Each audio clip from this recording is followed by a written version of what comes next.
Welcome everyone to today's webinar.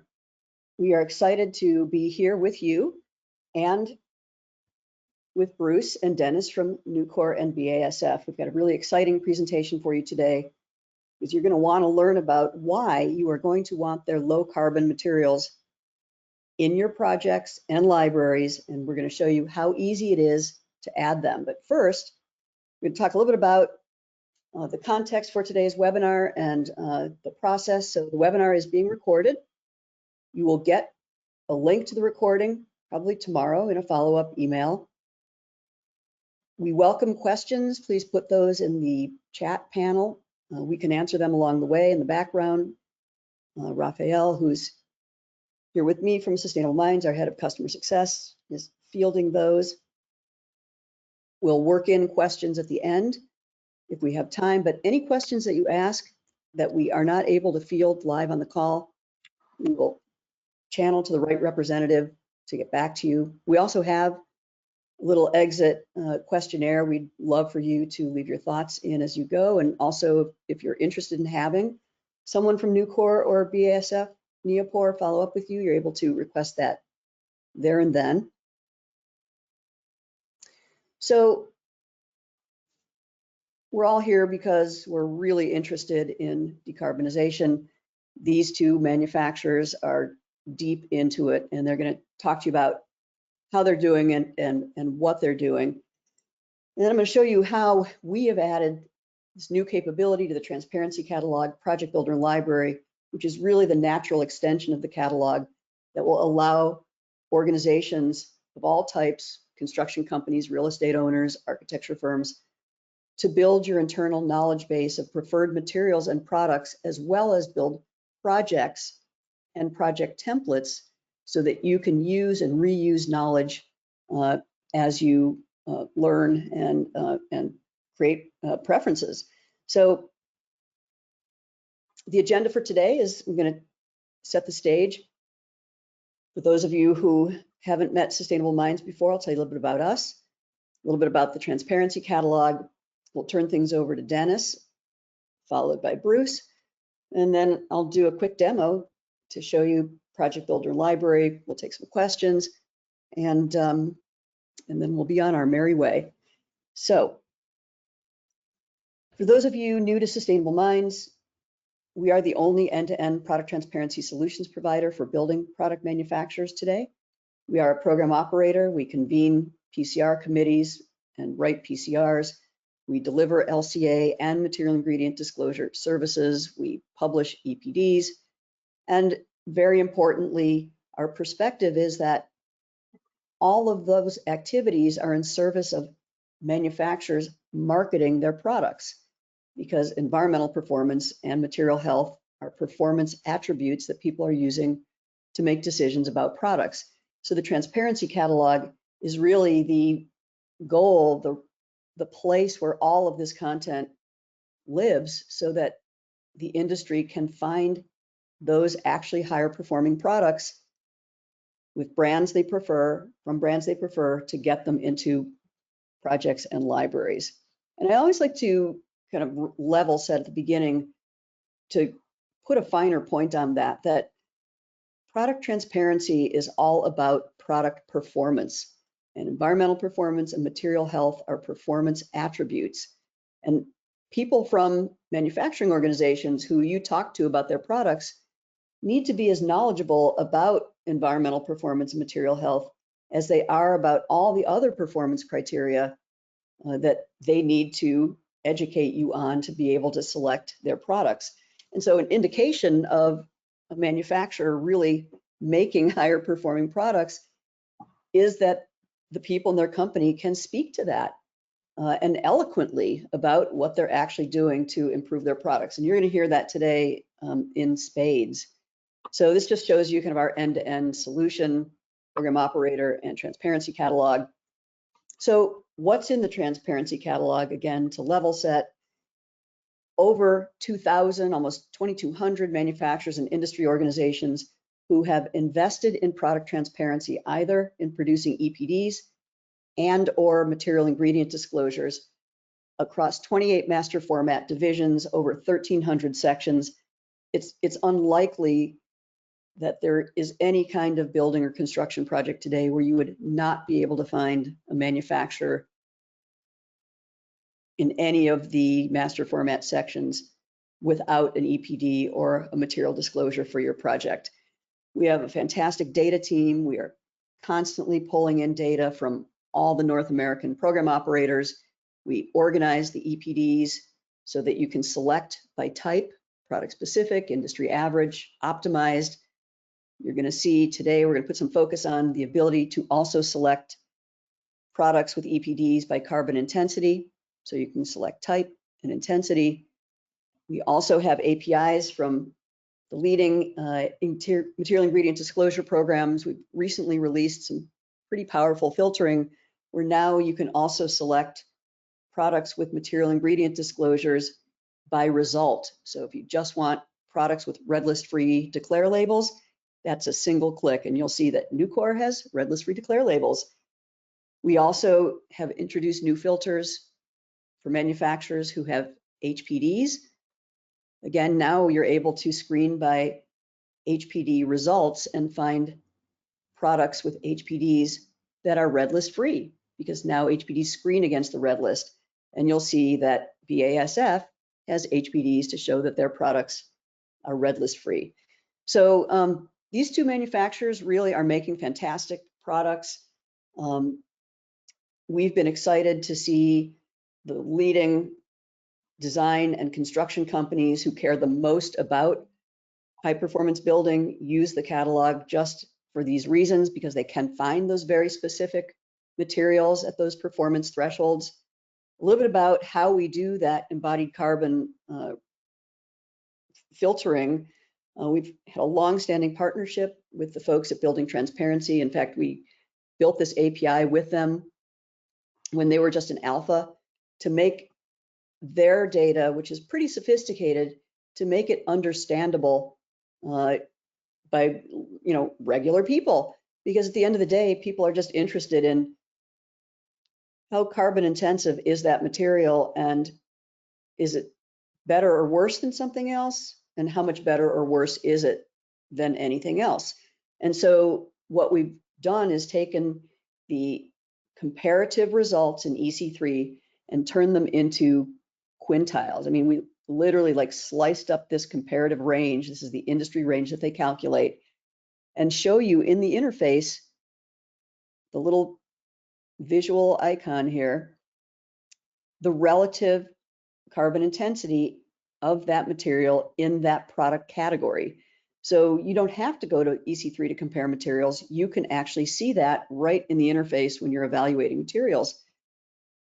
But also, if you are filtering and searching and you only want to look at materials that meet certain thresholds, because we have that data, there's this handy little filter here that allows people to say, look, before I even select a brand, maybe even a product type, I only want to see products that are in the lowest 20th, maybe 40th percentile. So I have enough choices. And that is a click to just select, to filter down to those select products. You'll see here, if you've gone to visit either Nucor or BASF in the catalog, you can see very quickly all the products that they have. And you can see products that are in the 20th percentile, 40th percentile, red list free. BASF, not only do they have products in the 20th percentile, they have so many kinds of material disclosures. They have red list letters, they've got HPDs, they've got manufacturers' inventories. And later in the demo, I'll show you that their coatings products, which is kind of this last section of their listing, are so free of hazardous ingredients. They have screened to be free of hazardous ingredients on the 3 most stringent lists, as demonstrated in their HPDs. So they're free of chemicals on the ILFI red list, the cradle to cradle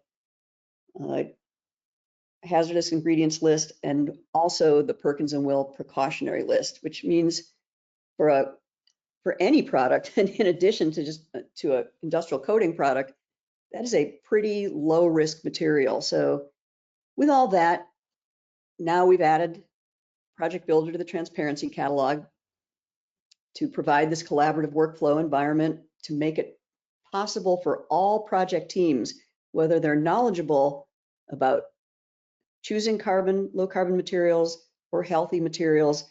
We've made it really simple for all people on all project teams to make better informed decisions based on accurate data. So it's kind of the natural evolution of the transparency catalog. We've been designing this for years, working with hundreds of architects, certainly manufacturers, contractors, to understand the workflows, starting from early stage design to specification, to pre-construction, to submittal and installation, to make sure that everyone can have access to the actual products that meet the design intent and also meet the performance criteria, the environmental performance and material health criteria that the architects, the owners want in their buildings. So with that, I'm going to turn it over to Dennis. And Dennis, tell us about how you make steel at Nucor. All right, can you hear me okay? Yep. Okay, great. Well, first off, I just jumped ahead a slide. Let me go back.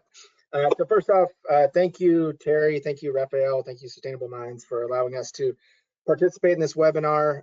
Really excited to share a little bit about what we're doing as a company with our steel and steel products and how they can be implemented in your projects to help you meet your sustainability goals, help you just have a more efficient and optimized structure in general. Really excited to be here. Thank you all for everybody who's joined live. And if you're watching this in a webinar, thank you for that as well.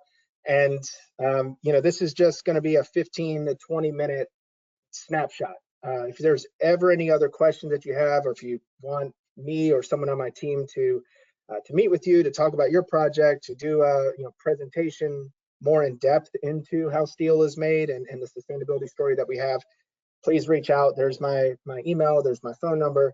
Please reach out. Happy to help. So my name is Dennis Pilarczyk. I'm the department manager for Nucor's Construction Solutions team. It's a relatively new team within Nucor. And we are, my job is to work with the specification community, the owners, developers, contractors, architects, engineers, to help you all perform better on your projects by utilizing sustainably produced steel. So let me dive right into the content. Hopefully this moves through. There we go. All right, so who is Nucor? Why are we here? So we are the largest steel producer in North America. We're the most sustainable steel producer in North America as well, which is what we're going to hit on quite a bit during the process of this next 15 minutes or so. But we have 26 steel mills currently, all right here in the United States. There's more that are being built or going to be built in the near future. So it's 26 steel mills and counting. Really robust amounts of steel that's actually being produced right here on US soil. We also have over 300 facilities across North America. They're kind of represented in a lot of those dots that you see there on the right side in that map. Those would be inclusive of our mills, but then would also be some of our downstream products, the production facilities for those products, as well as some of our sales offices that are across North America. And then overall, we have over 32,000 teammates that are working safely in all of those facilities. But I touched on us being the most sustainable steel producer in North America. We are the largest recycler in the Western Hemisphere as well. So all of our steel utilizes electric arc furnace technology to produce steel. To touch on what that means really briefly, and I'll talk about this a little bit more in a moment. We utilize scrap steel as our feedstock, so recycling old steel that's recovered from a decommissioned building or old cars or your old toaster or water heaters. We're using electricity as that heat source to melt down that steel and turn it into new steel for buildings or cars or toasters and water heaters. So it's an infinitely recyclable material. So we are really excited about our sustainability story and how you can implement it on your project. But to just kind of illustrate that, back in 2022, we produced around 25.5 million tons of steel And in order to produce that, we utilize 20 million tons of scrap that was recycled to make that steel. So it's extremely high amounts of recycled material that we have in our products. So just to quickly talk about the two different ways to make steel, if you were to close your eyes and just visualize how steel is made, you probably would have a vision like you see in one of those top two photos there on the screen right now.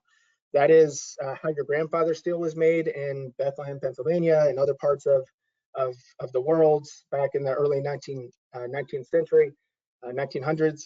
But then it's also how steel is still being made across the world, and even still here domestically. That's utilizing basic oxygen furnace technology, or BOF technology. That's a very extractive process, mining raw materials, utilizing fossil fuels as a heat source to melt down and create steel. Conversely, if you look at the bottom of the screen, those are all Nucor steel mills that are utilizing the electric arc furnace technology. So you can see these are all under operation when these photos are being taken. There's you don't have the smokestacks. You can see there's communities in the background, cities in the background, farmland. But this is utilizing electricity to melt down that scrap steel. So of course, with this, there's a high amount of electricity that is being used. So depending on which grid that we're on, that can influence what our global warming potential values are that show up in EPDs. And there are things that we're working with the energy providers, as well as some alternative technologies that we're looking at to lean on renewable energy to help drive down those values even more, while finding optimization opportunities in our steelmaking processes themselves. So to just do a side-by-side, BOF versus EAF, we also just call this extractive or circular steel. For the BOF steel, the basic oxygen furnace, your primary inputs are going to be coal, iron, limestone. Really those are the primary elements that are being used to make steel. There's a little bit of recycled content there, depending on the material that's being made. It can be upwards of 30% recycled content, but by and large, you're primarily going to be using materials that are being mined out of the earth. So globally, about 70% of all steel that's made utilizes BOF technology. When you flip to domestic production, about 30% of all domestic production is utilizing BOF technology. And then when you look at the energy and man hours, it is a very energy and labor intensive process to make steel this way. But that bottom number, that's kind of the biggest one to talk about. So globally, when you're steel makers that utilize BOF technology, for every ton of steel that's produced, around 2.32 tons of greenhouse gases are produced. So it's a very greenhouse gas carbon intensive process to make steel utilizing this method. When you flip over to EAF technology, the circular steel, again, recycled content is going to be high, very high, upwards of 99% or more, because their recycled steel is going to be that primary feedstock. So looking at the numbers, you just do the quick math, the global share of circular steel is about 30%. Domestically, it's around 70%, less energy and labor intensive than BOF, but that number on the bottom again, so that's the global average for EAF steelmaking is 0.68 tons of greenhouse gases are produced for every ton of steel. So you can see there, just looking at those two numbers, why it matters, where your steel comes from. And there are ways that you can make sure that this that you're getting this steel, whether it's in the specification writing that you have, or requiring EPDs to be provided, or specifying GWP limits on your projects. There's a robust steel supply, especially here domestically, that are utilizing EAF technology. So just making simple, intentional procurement decisions can have a measurable impact on the sustainability story for your project. And it's really not disrupting the supply chain at all. It's just looking at how, where material is coming from and just being intentional about it. So to take those numbers, what do those mean exactly? I'm a structural engineer, so I need to have more of a visual. And what does this mean? So at the end of the day, if everybody made steel the way we make steel at Nucor, that would eliminate more than 2 billion tons of greenhouse gases every year, which is the equivalent to grounding the entire global airline industry twice. So it is a pretty measurable impact that the steel industry can have. And again, just making those thoughtful, intentional decisions can make quite an impact on your company's goals, your clients' goals, and your project's goals. So where do we get this information? If we're all here, I think we're probably all familiar with what EPDs are. We have a great listing that we've actually, thank you, Raphael and Terry. We've been working really hard to update our page within the Sustainable Mines Transparency Catalog. So all of our EPD information should be on there now. It's updated. It's all the links are working perfectly. So very happy about that. So please visit our page. Check out all the EPDs that we have, or come to Nucor.com and check out all of our EPDs. But if, going back 5 years ago, if you needed an EPD for steel, you probably were just going to be finding the industry average numbers, whether it's AISC or Steel Joist Institute or Steel Deck Institute or one of the other industry organizations. Those are average numbers, right? And so we understand that because we've got such a great sustainability story at Nucor, we're still providing information to those industry-wide numbers, but we also want to provide more transparent information for our values themselves. And so we've started to produce product-specific EPDs, which within those product-specific EPDs, we also break it down by the facilities and what the global warming potential values are for those facilities. So you can really fine-tune what your whole building LCA is going to look like, either on the front end or doing a post-mortem at the end of a project, once you know where the steel was being procured from. And the familiar analogy of a EPD is similar to a nutrition label that you would have for cereal or some other product. That's basically what you're finding in an EPD as well.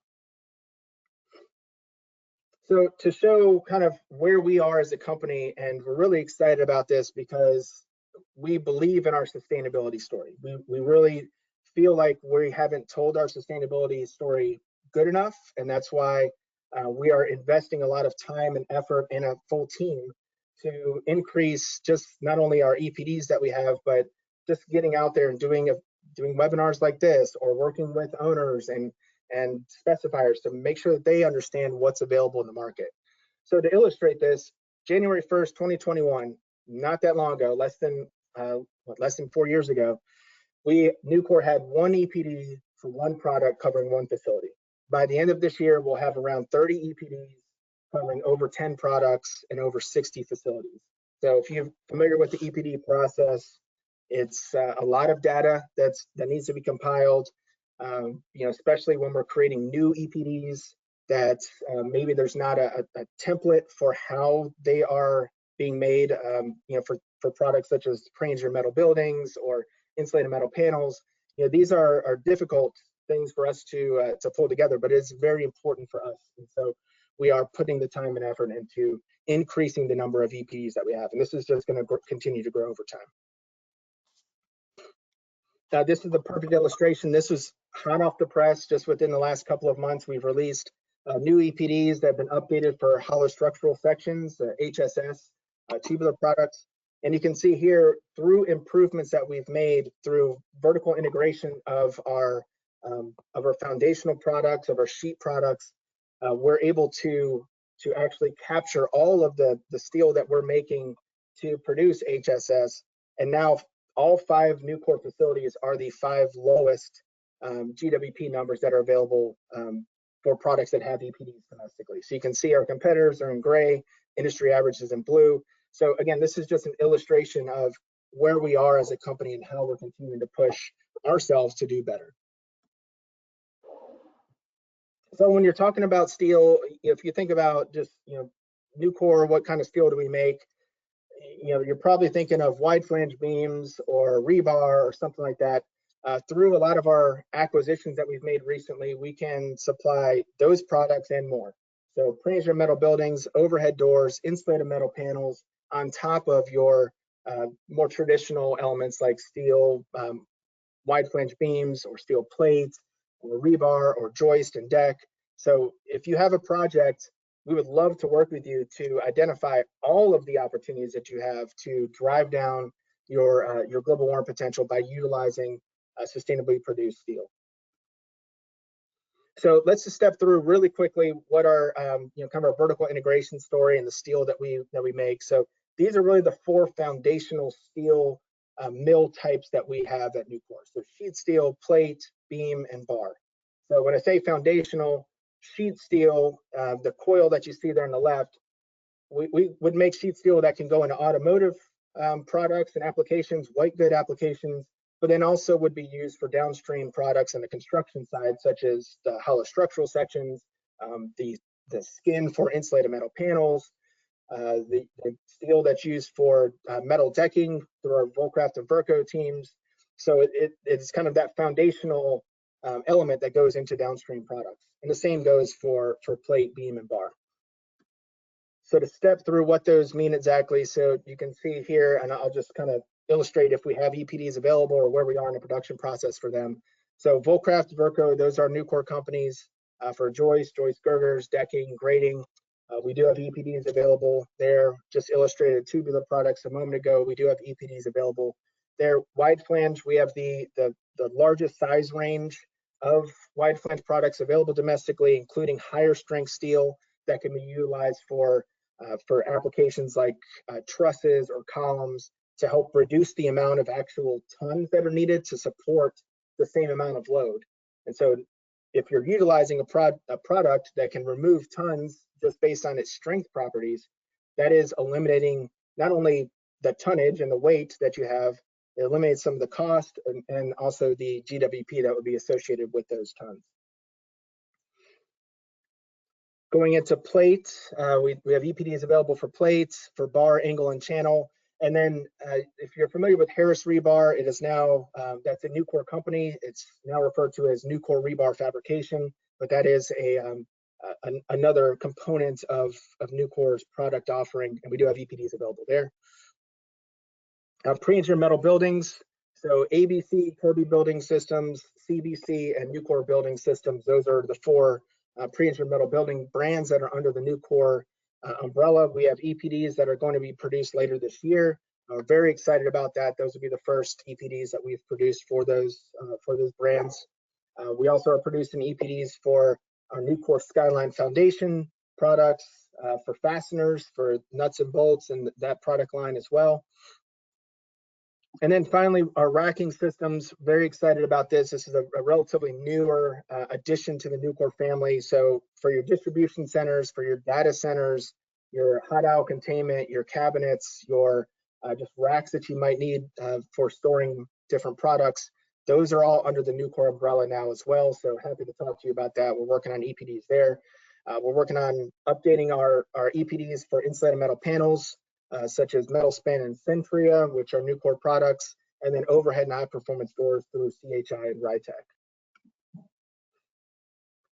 So we also get a lot of questions about how do I write the specification language so that we can actually utilize this information and make sure that we're getting these products into our projects. And so we wrote a specification writing guide.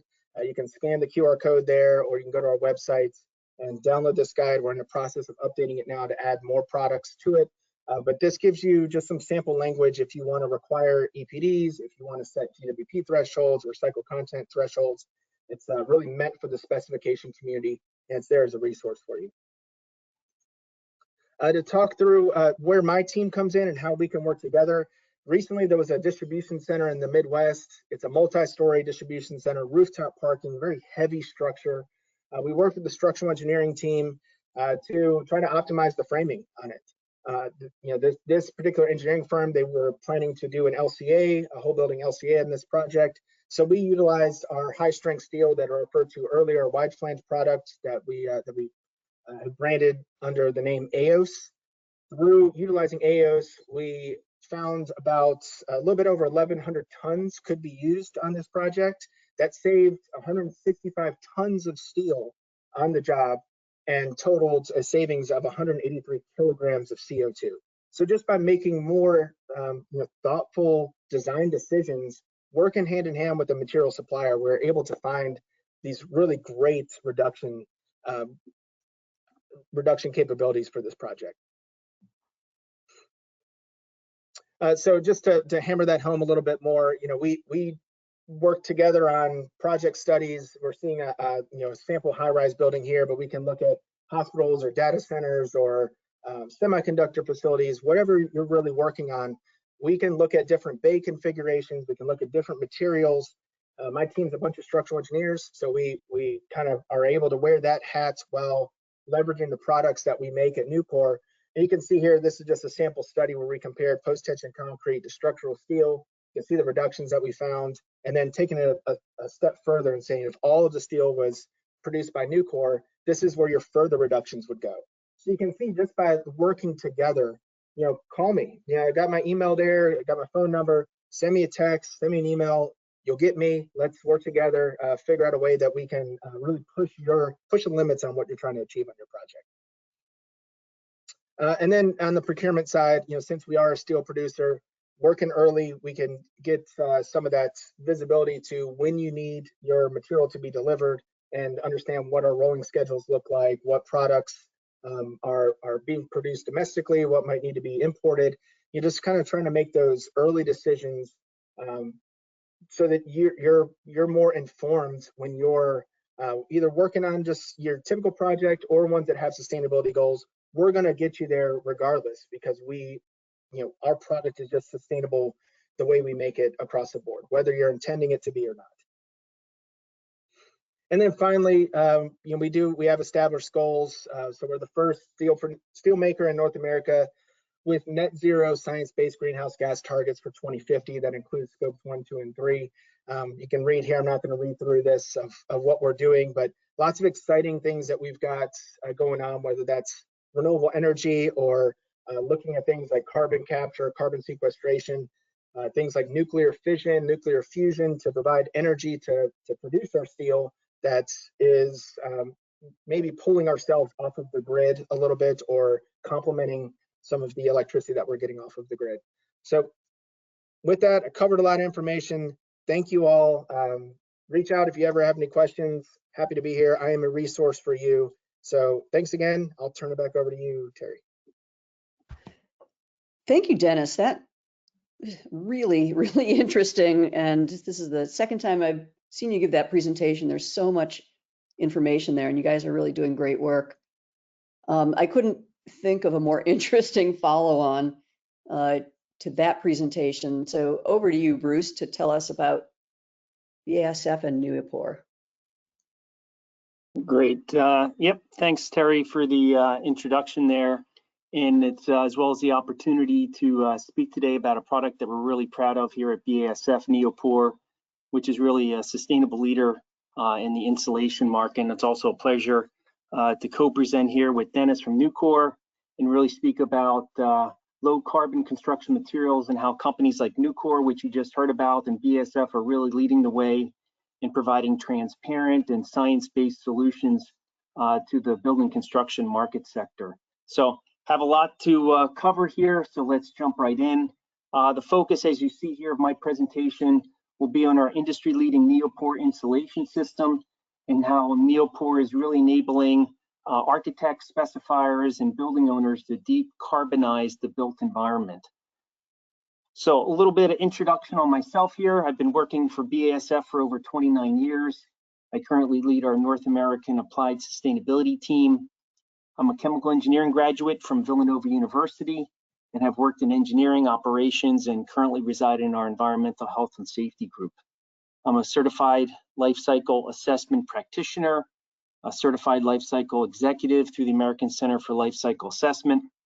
And I've always had a passion and interest in sustainability and generally have an optimistic look on life. And I really try to focus my efforts in using life cycle assessment as a strategic tool to support innovating more sustainable products and solutions that do good for the environment, for society as well, but really focus on solving our customer sustainability challenges.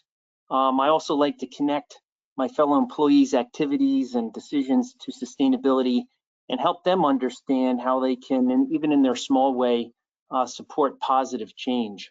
So a little bit of information here on BASF. We are the world's largest chemical company with over 110,000 really dedicated and passionate employees. We had sales last year of around 69 billion euros. We're present in over 93 countries, and we provide sustainable solutions focused on those regions and those markets where we operate.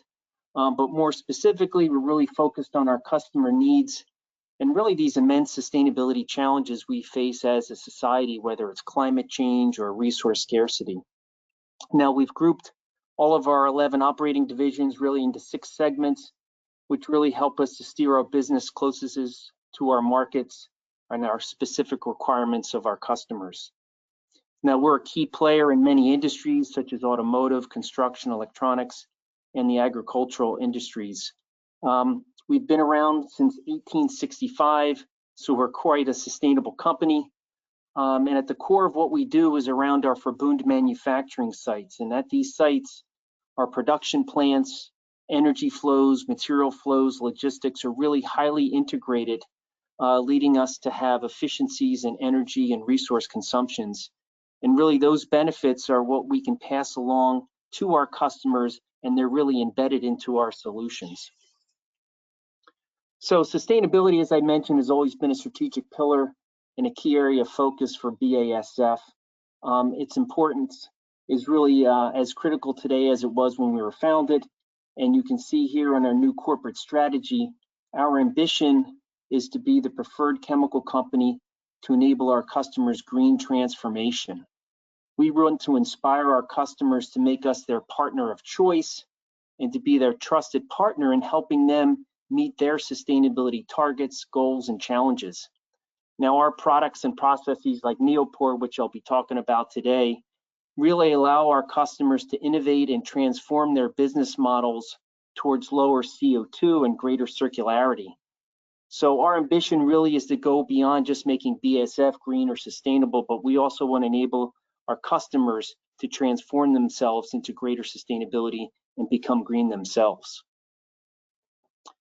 So as we progress in this transformation and really make progress in achieving our aggressive climate change targets, which you see here, we really want to pass those savings on to our customers. So as we reach our net zero 2050 goal and decarbonize, that benefit goes directly into our solutions and to our customers. And Neopor is a great example of this, which I'll highlight today, how a very low PCF, near zero PCF, is really enabling our customers to meet their net zero targets. So as you can see in this graphic, the built environment accounts for about 40% of the total energy used in the US and over 35% of the nation's greenhouse gas emissions. Now, the LEED certification program of the US GBC has been a driving force helping us improve the sustainability of our buildings. This has historically mostly been focused on how we have reduced the operational carbon intensity of our buildings through energy efficiency efforts. And both of our Neopor solutions, as you see here, have been aligned to that purpose. But today, the focus is really driving on carbon efficiency in the construction and the construction materials. This is really the embodied carbon. And our Neopor biomass balance solution really has a near zero PCF raw material. And so it's really an ideal solution to drive down the embodied carbons of the built environment. So let's take a step back and learn a little bit more about Neopor and our Neopor biomass balance sustainability journey and how this solution is really leading the way in transparency and low product carbon footprints in the insulation market. So let's have a quick crash course on insulation and Neopor. Now, historically, foams have relied on higher densities or blowing agents to improve thermal resistance. But the secret with Neopor is that it relies on graphite and air. The graphite in the insulation metrics reflects radiant heat like a mirror, and thus allows Neopor to achieve a 25% higher thermal performance reflected in an R value. And this is really enabling us then to use about 30% less raw material. Now, the other technical advantages that you see with Neopor in the built environment is also water management. It's adaptable to a lot of climate zones. It has a very high and stable R value, is cost efficient, and delivers sustainability benefits such as low PCF and also the Green Guard Gold certification for low VOC materials. Now, as you can see from this graphic, Neopor is very versatile insulation board and has numerous applications both in the residential and commercial construction areas, as well as in specialty areas such as packaging. Neopor is a globally supported technology with numerous local manufacturing and converter locations throughout North America. And one of those locations is probably not too far from where you are now in the audience. Now, the Neopor biomass balance sustainability benefits really extend across the entire value chain. For BASF up front, we benefit from being able to substitute fossil resources with waste biomass and generate solutions for our customers that are ultimately recyclable, but also ones with a near zero PCF. Now, our customers, the converters, they get a near drop-in solution that doesn't require any changes to their process, and it delivers the same technical performance that they expect, but they get a significant reduction in their Scope 3 emissions as communicated in their environmental product declarations. Similarly, our system suppliers can enhance their brand and differentiate themselves in the marketplace by specifying a leading insulation material. And craftsmen benefit by basically being able to use the same material they're accustomed to. And finally, building owners, architects, specifiers, they benefit from being able to specify a more sustainable material in their buildings whose benefits are transparently communicated, whether it be in an environmental product declaration, a health product declaration, or an eco label. And this helps them potentially qualify for sustainability certifications for their building. Now let's dive a little bit deeper and learn a little bit more about Neopor biomass balance. Our biomass balance approach is a chain of custody model that allows substitution of traditional fossil-based materials with renewable raw materials at the very beginning of the manufacturing process in our Verbund facilities. This is shown here in the graphic in steps 1 and 2. A third-party certification body such as RedCert provides a certification for this chain of custody of that renewable feedstock that is used and the amount of fossil material that has been substituted for and avoided. Now, aligned with this certification, the product carbon footprint calculation can be done and provided to our customers, or an EPD can be developed as well, both showing the benefits of how this biogenic carbon that has been used upstream in the Neopor manufacturing process is supporting our customers' CO2 reduction targets. Now, as you can see in this graphic here, being able to integrate circular feedstocks into your operations is really critical to assist in decarbonizing your product solutions. Neopor is able to benefit from our highly integrated manufacturing structure by adapting to various unique feedstocks, whether it be reintegrating Neopor back into our own manufacturing through mechanical recycling, or by enabling the recycling of hard-to-recycled mixed plastic waste into our supply chain through the use of chemcycling or advanced recycling and using pyrolysis oil, or for our discussion here, relative to Neopor BMB, we can use waste biomass in the form of biomethane and use that in place of that fossil raw material.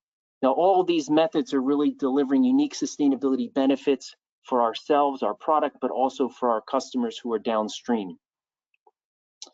Now, integrating this mechanical recycled materials or biomass into our manufacturing process really adds a lot of complexity when you're calculating life cycle assessments or product carbon footprints of our solutions. But BASF has really been a leader as well in this area in developing a proprietary digital tool that enables us to transparently and with conformance to the ISO guidelines and the Together for Sustainability guideline for product carbon footprint, calculate the product carbon footprints of all 45,000 of our solutions, including Neopor and Neopor BMB. Now, this tool enables us not to only be transparent and robust, but it really enables us to understand what are the key drivers of our greenhouse gas emissions in our manufacturing footprint or in the raw materials that we're purchasing. So enhanced transparency and ability to innovate and reduce those carbon intensities going forward into the future. So for this section, I'd like to lead off with a quote I saw at the LCA conference a few weeks back. And it was a quote from Sir Mark Walport, who was the chief scientific advisor for the UK government. And he said, "Science isn't finished until it's communicated. And just as importantly, science isn't finished until it's understood." So effective communication is really critical to make our product information and messaging relatable, meaningful, and useful for our stakeholders who we're talking to. You need to really be able to communicate in the language and format that your audience really best understands. So this is why we developed the Neopor storybook. So now there are many stakeholders for the Neopor sustainability value proposition, so we needed to be flexible and adapt this story to our stakeholders' specific needs. Our first step was probably the most complex. It was really an intense collaborative effort with our supply chain to develop our first environmental product declaration so our customers could qualify for the lead points for EPDs. But unfortunately, as a piece of marketing collateral, the 16 pages of our EPD is often quite overwhelming with a lot of information. It's an essential first step, but it's a very complicated document. So the EPD was great for checking the initial box, but really for selling our value proposition to non-LCA experts and really keeping with that KISS principle of keeping it simple, we made an abbreviated Cliff Notes or a single one-pager of our EPD, which summarized all the key information such as the product carbon footprint. Now, an EPD is a static snapshot in time, and that basis of calculation of a functional unit of a 1 square meter of an insulation system with an RSI value and a durability of 75 years, that might be helpful for an LCA practitioner, but it's really not helpful for our customers who want to know how much of a positive impact Neopor or Neopor biomass balance will have on their project. So to make this data contained in this EPD adaptive and dynamic to this customer need, we created a calculator tool where we could show absolute CO2 savings and tangible equivalencies that Neopor or Neopor BMB could deliver to our customers for their actual projects that they were bidding on. Now, we complemented and expanded the value proposition and enhanced transparency with our health product declaration, and Terry, you highlighted earlier where those could be found on your website in your transparency catalog. Now, by having an EPD, we are also able to go digital and tell our story in the preferred tool, which you also covered, the EC3 tool, the Embodied Carbon and Construction Calculator. And without having our EPD, we would not have been able to get our product listed in this tool and be able to show Neopor or Neopor BMB's very low PCF having a competitive advantage against the other comparable insulation systems. And finally, you also need to be out there verbally communicating your sustainability value proposition, kind of like an audio book. Forums like today are really great. A colleague of mine, Justin DeMarco, participated in a similar webinar a few years ago. And just like this one, we were able to really educate our customer base on Neopor's sustainability benefits. Now, of course, where would we be without a sequel? We just last year updated our LCAs for our portfolio of Neopor and Neopor BMB solutions. So they will be coming out soon, and we will also be subsequently updating our savings tool as well. So overall, Neopor developed a varied and adaptive communication approach depending on the audience, but our message was always grounded on transparency and science. Now, this is a really nice graphic that shows the benefits of Neopor biomass balance compared to our traditional fossil-based Neopor, which, by the way, already has a low PCF for a thermal insulation system. For BASF, we can practically reduce our embodied carbon emissions by 100% for the base resin, and this translates and leads to our customers being able to achieve a potential reduction in their insulation board by about 90%. So here's a snapshot of our two EPDs for Neopor and Neopor BMB. Now, EPDs, as I said, have a lot of data, and it's not always easy to find. what you're looking for. And sometimes the automated EPD scanning systems out there don't pick up on all the details. But this table here shows the biogenic carbon removal benefit for Neopor biomass balance of about 1.43 kilograms of CO2, which is really quite significant when you consider that the starting greenhouse gas emissions for the Neopor is already lower than 2. So in addition to these certified EPDs, specifiers and architects can also get a Red Cert 2 chain of custody certification when specifying our Neopor biomass balance on a project. And this certification document really shows the inspection for a specific project that the correct amount of fossil feedstocks have been substituted with sustainable biomass. So very important transparency and certification document. So we've covered a lot of information. We have provided here in the links some additional information if you're interested in getting more information on our biomass balance approach or on our Neopor technology or for our Neopor biomass balance. So thanks again for the opportunity to speak here today about our Neopor solution, and I'll turn it back to you for our question and answers. Well, thank you so much, you guys. These were two such informative and interesting presentations.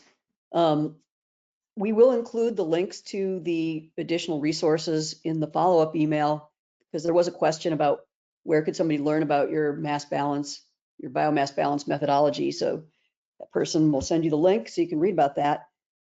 Before we go to just a couple questions, but I did promise people to show you how easy it is, if you like these products or other low carbon products, how easy it is to add those products to projects that you can be building in our new Project Builder Library capability. So I'm showing you in the transparency catalog, this is the BASF listing. Here's the Nucor listing. You can see all of the products that they have.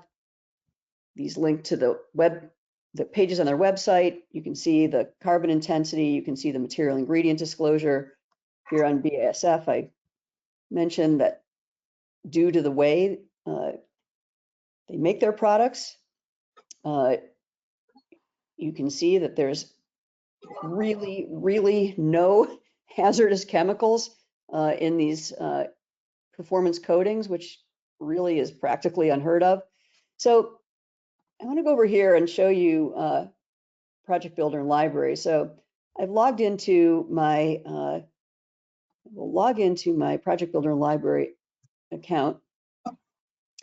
And I'm going to go over here to the project I already set up to show this demonstration. And in fact, what I'm going to do is filter by date created so I can find the one that I'm looking for. So here it is, construction materials, EC3 20th percentile. So you can see I already have added thermal protection and metals to the project. And the way I did that, and so you can see here's BASF Neopor's products. That's going to link to the product page on their website. This is going to remind me of the EPDs and HPDs and other disclosures that I selected the product for. Those link directly to those certificates. You can put in a description. You can identify if it's going to be the base of design, yes, no, or maybe. Are substitutions going to be allowed, yes, no, or maybe. And you can even favorite these products to add them to your organization's favorite products library for use and reuse. And we've done the same thing here with Nucor. We've added the Nucor products. And the way you add products to a project is you literally just go add products from the transparency catalog. It's going to pull up the same selector. If you use the catalog, you can recognize this selector. You're going to select the attributes, master format sections, brand name. Maybe I was specifically looking for Nucor products in 0530 metal decking. I can select them and just go ahead and add them to my project. And now they will be in the right master format section in my project. which is reusable. Later, I can turn this into a template or import my preferred construction materials that I've already previewed or my team has previewed that are 20th percentile. Now I can add all these products to an actual building project where I'm looking for the highest performing construction materials. You also are able to get as much help as you need in the context of a project. So we build a product list for every manufacturer who's been added to the project. You're going to still be able to get back to the manufacturer's listing. You can contact them in the context of a project when they really want to hear from you to get sample spec, quote, and submittal help. We link you to resources on the site. You can send in a form. And we encourage any of you who are interested in learning more about using Project Builder and Library in your organization. You can leave a message on your way out, or you may already have indicated that you have that kind of need. So in the last minute or so, there were two questions that came in that I think could be answered quickly and satisfy a couple of needs. And one is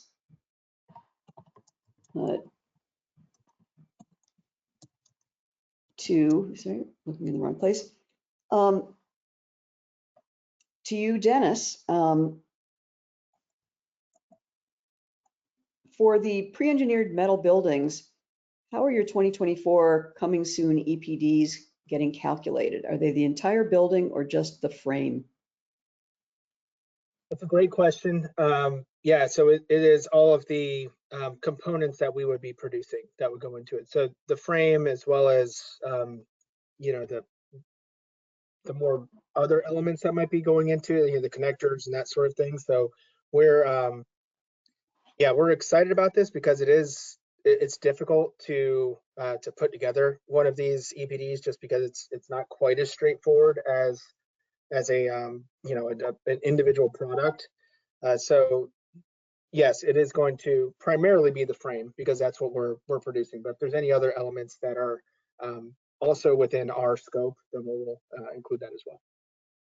And then over to you, Bruce. I think this is kind of a softball question, but it's worth reinforcing. Do installers need any special safety equipment to install Neopor insulation boards?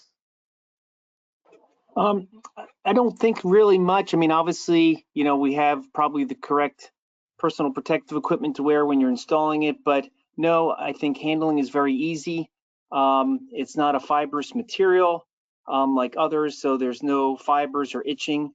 And then I know one benefit for the exterior finish systems, EIFS, there's no glare issues in the installation process. So overall, no, handling is very easy for installers. Well, there were a couple other questions, but we will get those over to you after the webinar is over. We're at our time, and I really want to thank both of you, Dennis and Bruce, for working to put these really excellent presentations together.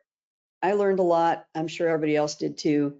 And I want to thank everyone for attending, and watch for our next webinar in the next few weeks about our rollout of Project Builder and Library. And if you're going to be attending Greenbuild, come find us there and say hello. Talk to y'all soon. Bye-bye. Have a great day.